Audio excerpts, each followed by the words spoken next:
The first time the student saw her, the world seemed to stop. The chatter of the classroom faded. The scratching of pens fell silent in his mind. And there she was, his teacher. She wasn't just a woman. She was an aura. Grace in her walk, calmness in her voice, and a quiet sadness in her eyes that only someone watching too closely could notice. Every day, when the other students bent their heads into books, his eyes never left her. Equations, history dates, grammar rules, none of it mattered. The only subject he cared to learn was her.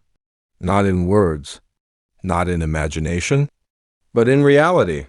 She was married, yes. A mother, yes.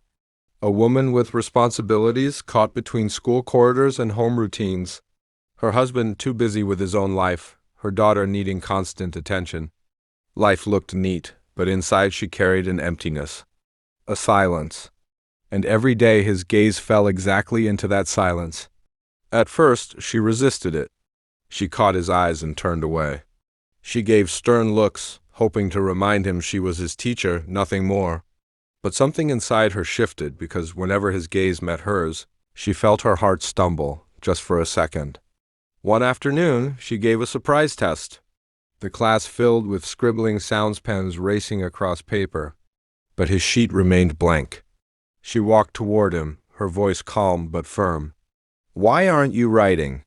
If you don't understand, you can ask me." He looked up, eyes steady, voice low. "It's not the lesson I don't understand.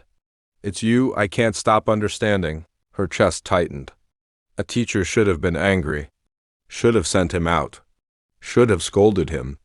Instead, she froze, marked his paper with a cold red cross, and walked away without another word. But in her heart, a line had been drawn. From that moment, it was no longer imagination. It was a story unfolding. Days passed. He found excuses to be near her, dropping books in the hallway just as she arrived, leaving notes between papers, walking past her so close that she could feel his presence without a touch. Silent phone calls began. No words, only the soft sound of breathing. Each one cut quickly, but each one echoing longer than it should. Her colleagues advised her, be strict, separate seats, call his parents. She nodded but did nothing. Because deep down, she knew the problem wasn't discipline. The problem was her. Every time he crossed the room, the air grew warmer, her will weaker. One evening after class, she asked him to stay.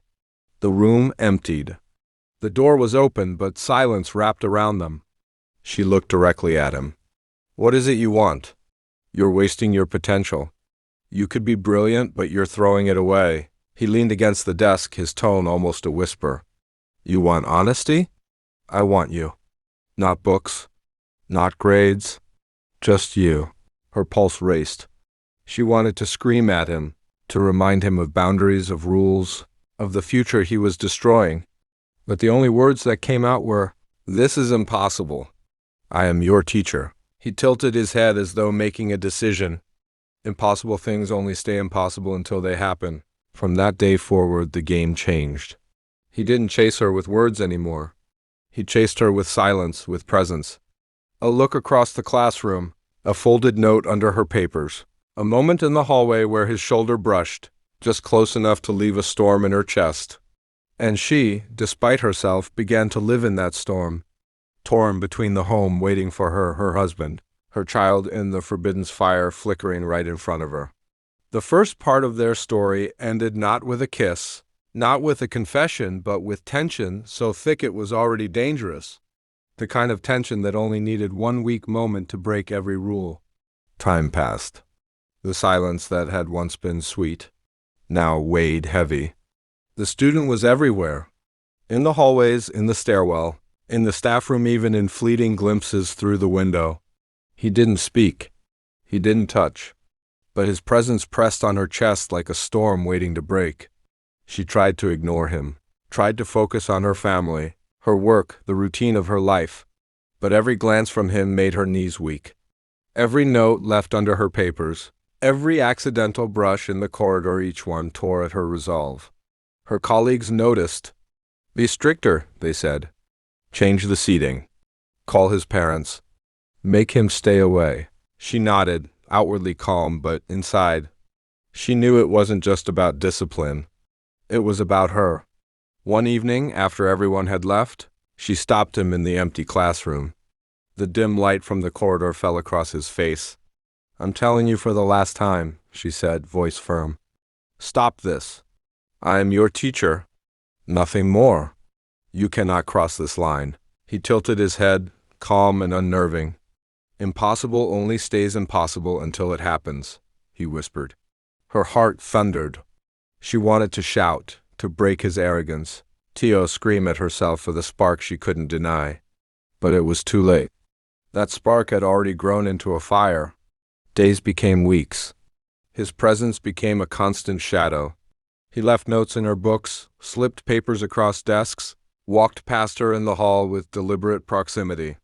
Silent phone calls continued, just the soft sound of breathing, then nothing. Then came the scandal. She was overwhelmed. Her morality, her duty, everything she had clung to, now seemed fragile. In a moment of desperation, she tried to control the situation. She slipped the exam papers into his bag, thinking it would stop the obsession. The next day, chaos erupted. The school investigated. He was expelled. Her action had stopped one problem, but it unleashed another. He didn't disappear. Not really. Everywhere she went, bookstore, street, even through her daughter's activities, he lingered, like a shadow she couldn't shake. Even dreams became haunted. Then came the night that changed everything. Anger, fear, and regret collided in a single instant. She was driving, trying to clear her mind, when she saw him on a lonely road. On his scooter. Her pulse spiked. She didn't stop. She couldn't. He swerved. He fell. She saw it in the mirror. And she drove on.